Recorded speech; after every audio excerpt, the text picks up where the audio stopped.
Bago natin umpisahan ang ating susunod na kabanata, ay mag-shoutout po muna tayo sa ating mga lodi. Shoutout kay Ruben Panasay from Madrid, Nico Liag, user from Nueva Ecija, at user Evolution. Salamat sa suporta mga lods. Sa pag-uumpisa ng ating karugtong na kabanata ay kinakalaban ng ating bida ang 1,000 na zombies. Sa pakikipaglaban nito ay nagtulungan sila na paksain ang mga zombies. Batid nila na mahihirapan sila gayong pagod na din ang ating bida, at ang tanging pag-asa na lang ng mga ito ay si Jinbao. Sa pagsugod ng mga zombies ay dinepensahan ng mga awaken na kasamahan ng ating bida kung saan si Jinbao. Gumamit ito ng barrier para hindi makalapit ang mga zombies. Batid ng kasamahan ng ating bida na hindi magtatagal ang ginamit nitong barrier, kaya nag-aalala ang mga ito kung paano nila mapipigilan ang napakadaming zombies. At habang pinapanood ng ating bida ang mga kasamahan nito ay nag-aalala ito sa kadahilanang batid ng ating bida na madaming nakapaligid sa kanila, at alam nito na mga baguhan pa lang ito sa ganitong mga laban, at hindi rin ito pwedeng umalis sa kanyang kinatatayuan gayong pag hindi nito mapigilan ang mga zombies na paparating ay lalo silang manganganib. At winasiwas na ng ating bida ang kanyang espada, sa pagwas-iwas nito ay pinatay nito ang mga zombies na nasa harap. Batid ng ating bida na napakahirap na ng kanilang sitwasyon, ngunit kailangan pa nitong tatagan ang kanyang sarili, at ang tanging pag-asa lang nila ay si Jinbao, na sana magising na ito. At biglang naputol ang espada ng ating bida, sa pagkaputol ng espada nito ay nagulat ito dahil may mga zombies na sa harap nito at gagawa na ng isang atake. Batid ng ating bida na hindi niya na maiiwasan ang atake ng zombies, ngunit biglang sumigaw si Siake, at tinawag nito ang pangalan ng ating bida. Sa pagtawag ng pangalan nito ay may espada itong inihagis mula sa ating bida, dumaan ang espada sa harap ng ating bida at sa pagdaan ng espada ay dali-dali niya itong kinuha. Sa pagkuha ng ating bida sa espada ay sabay pumakawala ito ng isang nakamamatay na atake, at napatay nito ang mga zombies. At ito'y napatingin kay Siake at nagpasalamat. Maya-maya pa ay biglang nagbitak ang lupa, sa pagbitak ng lupa ay biglang dumiretso ito patungo kung saan si Jinbao, at sumigaw si Siake na kailangan nila itong pigilan. Sa pagsigaw ni Siake ay dumating ang batong awaken. Sa pagdating ng batong awaken ay naghanda na ito ng isang atake, at pumakawala ito ng malakas na atake. Sa pagpakawala nito ng isang malakas na atake ay nagbitak ang lupa sa kinatatayuan nito at napigilan niya ito. Sa pagpigil nito ay namangha ang kanyang mga kasamahan sa ginawa nito, at pinuri nila ito gayong ang galing ng ginawa nitong pagpigil sa halimaw. Ngunit napatingin ang ating bida sa kadahilanang nararamdaman peren nito, na ito'y gumagalaw at buhay pa, kaya sumigaw ito para balaan ang mga kasamahan nito na umalis ang mga ito sa kinatatayuan nila gayong papunta na ito sa kanila. Sa pag-iwas ng mga ito ay naiwan si Jinbao, at nilamon ito ng isang malaking halimaw. Nagulat ang ating bida sa nasaksihan nito, dahil nilamon ng halimaw ang kukun kung saan si Jinbao at hindi pa ito nagigising. Batid ng ating bida na si Jinbao ang huli nilang pag-asa, ngunit bigla na lang itong nilamon, kaya nagulat ito sa pangyayari. Pagkalamon ng halimaw kay Jinbao ay biglang lumabas ang enerhiya ng halimaw, at gulat na napatingin ang ating bida, si Siake at si Commander Lu, gayong hindi ito pwedeng mangyari, na naabsorb na ng halimaw si Jinbao at nababalutan ng enerhiya ang buong katawan ng halimaw. Nagulat ang mga kasamahan ng ating bida, sa kadahilanang natatakot na ito kung ano ang magiging kahihinatnan nila gayong, mas lalo itong lumakas. Maya-maya pa ay sumigaw ng malakas ang halimaw, sa pagsigaw nito ay may pakpak na lumabas sa katawan nito, at hindi makapaniwala ang mga kasamahan ng ating bida gayong mas lalong lumaki ang katawan ng isang halimaw. At nagulat din ang ating bida sa kanyang nakita sa kadahilanang, maaaring na-absorb ng halimaw ang kapangyarihan ni Jinbao gayong nararamdaman niya dito ang kapangyarihan ni Jinbao, at nalungkot ito sa nangyari, dahil sa, naging malapit na sa buhay nito si Jinbao at hindi niya inaakalang sa ganoon lang magtatapos ang buhay nito, at tinatanong nito kung ano ang maaaring nitong gawin, gayong kailangan niya ba itong patayin. Ngunit biglang may narinig itong tunog at ito ay si Jinbao. At biglang namuo ang pagsabog sa pinangyarihan sa kadahilanang hindi kinaya ng halimaw ang lakas ni Jinbao. At sa paglabas ni Jinbao ay nabuhayan ang mga ito gayong malaki ang maitutulong nito, at naghanda na ang mga ito para ipagpatuloy ang paglaban sa mga zombies. At sumakay na ang ating bida kay Jinbao, At pagsakay nito ay sinabihan niya ang kanyang mga kasamahan na kailangan na nilang magpahinga gayong batid ng ating bida na napagod na ang mga ito, at dagdag pa nito na siya na ang bahala sa mga zombies. At sumugod na sila Jinbao, sa pagsugod nito ay sinabihan ng ating bida si Jinbao, na gayong nag-evolve na ito sa E-rank, dapat kaya niya nang patayin ang mga zombies, at dagdag pa na sinabi nito, na kung hindi nagising si Jinbao ay maaaring hindi na ito nabubuhay kaya nagpapasalamat ang ating bida. Kaya sinabihan nito si Jinbao na ipakita na nito ang kanyang lakas. Sa pagsugod ni Jinbao ay mabilis nitong dinaanan ang mga zombies, at bigla itong huminto sa paghinto nito ay nag-ipon ito ng enerhiya sa kanyang bunganga, at pumikawala na ito ng isang malawakang atake. Sa pagkakawala nito ng apoy na atake ay sinabi ng ating bida na may mga zombie sa likod nito, at winisiwas ni Jinbao ang kanyang buntot. Ngunit nabigla si Jinbao, sa kadahilanang may awaken na baka ang humawak sa buntot nito, at sumigaw ang awaken na baka at hinailan nito si Jinbao hawak-hawak ang buntot nito. At nagalit si Jinbao sa pagkakahawak nito sa kanyang buntot kaya gumamit ito ng apoy na enerhiya at pinatama niya sa mukha ng awaken na baka. Sa pagkatama ng apoy na kapangyarihan ni Jinbao ay nagalit ito at wala gaanong natamong pinsala dahil sa tibay ng depensa nito. Sa pagkagalit nito ay sumugod ito kay Jinbao. Sa pagsugod nito ang naharangan ni Jinbao ang mga sungay nito, at sa pagkakaharang ni Jinbao sa mga sungay nito ay ginamitan ito ng buong lakas ni Jinbao at binagsak niya ito sa lupa. Sa pagbagsak nito sa lupa ay nawalan ito ng malay, at lumipad si Jinbao sa ere, at paglipad nito sa ere ay nag-iipon ito ng enerhiya. Sa pag-ipon nito ng enerhiya ay batid dito na malakas ang papakawalan nitong kapangyarihan, kaya nagsitakbo sila Siyake at ang mga kasamahan nito, dahil batid nito na matatamaan ang mga ito pag hindi sila lumayo sa pinangyarihan. At pumikawala na ito ng isang malawakang atake, pinatay nito ang buong zombies. Namangha ang mga kasamahan nito dahil sa lakas ng kapangyarihan nito na pinakawalan, at makikita sa lugar ng pinangyarihan ang natamong pinsala dahil sa kapangyarihan na pinakawalan ni Jinbao. Maya-maya pa ay nagsaya ang mga kasamahan ng ating bida gayong naubos na nito ang buong zombies, at gayon din si Leader Xiao Cao. Namangha ito dahil nanalo sila at napuksa na nila ang mga zombies, at sa isip-isip ni Commander Lu na hindi ito nagkamali sa ating bida gayong naniniwala ito sa kanya, na kaya nitong talunin ang mga zombies. Nakangiti na nakatingin si Siyake sa ating bida gayong nagagalak ito sa kanilang pagkapanalo. At sinabihan na ng ating bida si Jinbao na kailangan na nilang bumaba gayong tapos na ang lahat at malaki ang naitulong nito, kaya pinuri niya ito.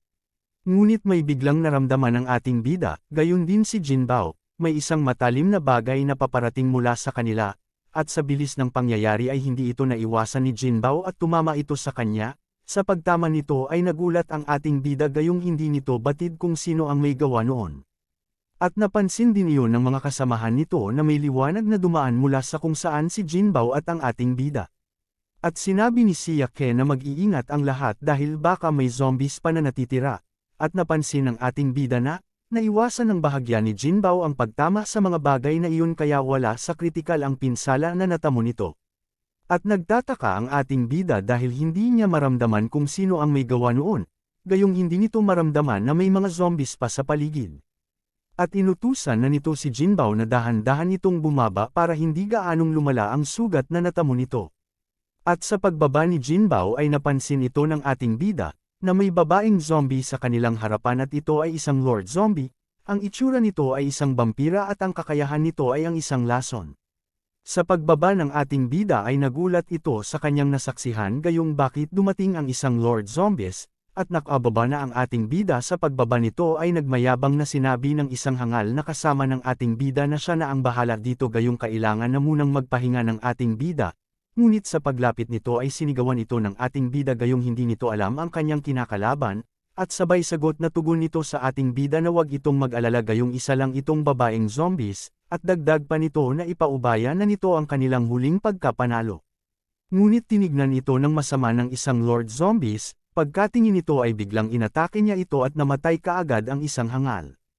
Nagulat ang mga kasamahan nito gayong ang hangal na namatay ay mas malakas pa sa kanila, ngunit pinatay lang ito ng walang kahirap-hirap, kaya natakot ang mga ito sa gulat. At dagdag pa na sinabi ng isang hangal na baka nagpabaya lang ito dahil sa minaliit nito ang kanyang kalaban, kaya sinabi nito na dapat magtulungan sila para kalabanan ang natitirang zombie, ngunit pinigilan sila ng ating bida at sinabi na magkaiba ang antas nila gayong ang zombie na nasa harap nila ay isang Lord Zombie, at dagdag pa ng ating bida na wag itong lumapit kung ayaw nitong mamatay. At nanghihina si Jinbao dahil sa lason na tumama dito. At sinabihan ito ng ating bida na wag itong gumalaw, gayong pag kumilos ito ay maaaring bumilis ang pagkalat ng mga lason sa katawan nito, at maaaring malagay sa panganib ang buhay nito. At dagdag pa na sinabi ng ating bida na siya na ang bahala dito. Nag-aalala na nalulungkot si Siake sa sinabi ng ating bida dahil sa lalabanan niya ito ng mag-isa, gayong masyadong napakadelikado ng makakalaban nito, at sinabi nito na baka may maitutulong ang mga ito. Sagot na sinabi ng ating bida na walang silbi kahit magtulong-tulong ang mga ito, dahil mamamatay lang ang mga ito kung haharapin nila ang Lord Zombie, at dagdag pa na sinabi nito para makampanti ang mga ito na may paraan ng ating bida para kalabanan ito. At tinanong ni Siake kung ano ang paraan na naiisip nito. Habang naghahanda na ang ating bida ay sinabi niya na may Devor na abilidad ito, kaya kailangan niya lang itong ma-activate. At sumugod na ang ating bida, sa pagsugod nito ay ginamit nito ang kanyang espada para patamaan ang Lord Zombie, at sa isip-isip ng ating bida na dahil sa wala sa kondisyon ng katawan nito ay wala itong pag-asang kalabanin ito sa pamamagitan ng kanyang lakas. At nakatayo lang na nakatingin ang zombie sa ginawa niyang pag-atake. At madali lang nitong nasalag ang kanyang atake, gamit ang pakpak nito, at batid ng ating bida na may malakas itong depensa at nagulat ito dahil biglang nag-iba ang anyo nito, at pumikawala ito ng mabilis na atake, ngunit nagawa pa rin ng ating bida na salagin ang atakeng pinakawalan nito. Sa pagkakasalag ng ating bida sa atake nito ay napansin ng ating bida na hindi pa nito ginagamit ang buong lakas nito, dahil sa kalmado lang ang itsura ng Lord Zombie. At biglang nanlabo ang paningin ng ating bida at napatanong ito kung umabot na ba ito sa kanyang sukdulan. Pagkapikit ng mata nito ay naramdaman nito ang kanyang evolution tree, at nahawakan niya siya ng Lord Zombie. Sa pagkakahawak ng Lord Zombie ay tsaka lang nito naramdaman ng ating bida na sinasakal na pala siya nito. Sa pagkakasikal ng Lord Zombie sa kanya ay ginamitan niya ito ng divorce skill. Nagulat ang Lord Zombie sa kapangyarihan na lumabas sa kamay nito at dali-dali nitong binitawan ang ating bida. Sa pagkakabitaw ng Lord Zombie ay napaatras ang ating bida, at laking gulat ng ating bida dahil hindi gumana ang divorce skill na ginamit nito sa Lord Zombie, at may kondisyon itong binigay na kailangan nito na hanggang 1 minuto niya itong gamitin pag ginamit niya ito sa malalakas na kalaban.